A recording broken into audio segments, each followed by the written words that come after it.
من خراب نگه نرگس شهلاء توام، بی خود از باده جام و می و مینای توام.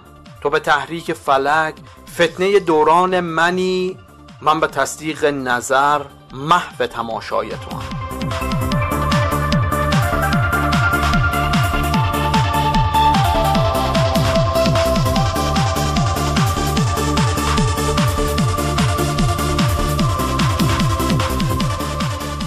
دوستان خوبم سلام، من بهداد ساجدی حسینی هستم.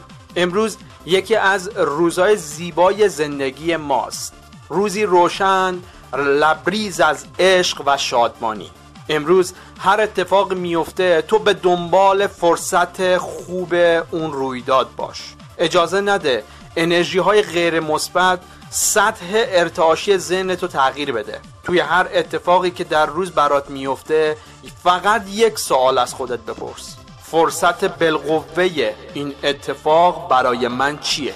هر رویدادی یه پیامی داره، پیامی از جنس آگاهی و بیداری.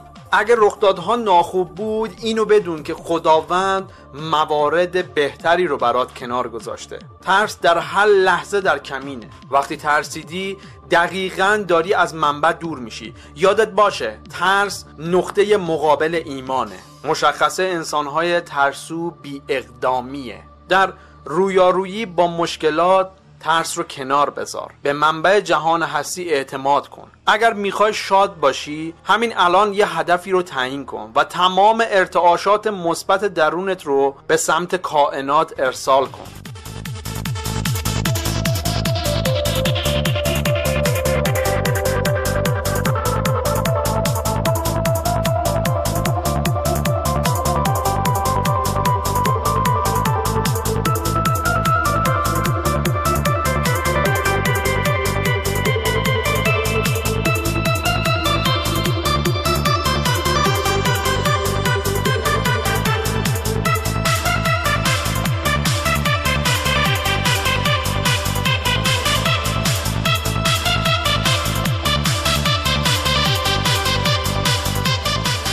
افکارت رو پرورش بده و تمام مسیر رو ارزیابی کن و سریعاً اقدام کن. اگر از اقدام کردن میترسی، باید بهت بگم حرکت قانون ابتدایی جهان هستیه. خداوند و قوانین جهان هستی فقط به حرکت پشت اندیشه تو پاسخ میده. این دروغ بزرگیه که توی خونه بشینی و هدفت رو به دست بیاری. حلقه مفقوده فیلم راز فقط حرکت و اقدامه. یادت باشه ما 3 بنبست داریم: افکار، ترس‌ها و موانع کائنات.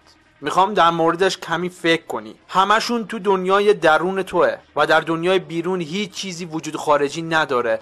به بچه‌هامون بارها و بارها اینو تکرار کردیم و گفتیم که بیرون گرگ خوابیده، فساد و فحشا بیداد میکنه. چقدر از این موارد رو داریم القا میکنیم؟ واقعا چقدر؟